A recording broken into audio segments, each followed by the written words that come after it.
अथर्व बाळा, काय आणायचंय रे तुला खायला? आईस्क्रीम आणायचं. आणि आता आईस्क्रीम खातेत का रे अथर्व?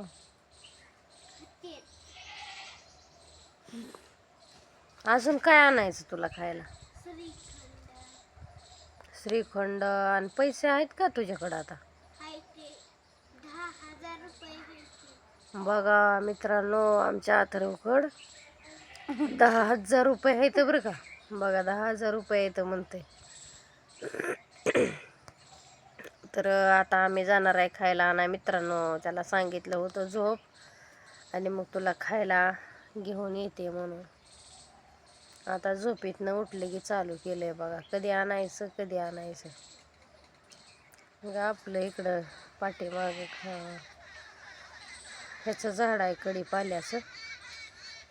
लागला सायकल खेळायला. इथे का सायकल चालू आहे? चालवून दाखव बरं सायकल. मित्रांनो सायकल चालवतंय कसं.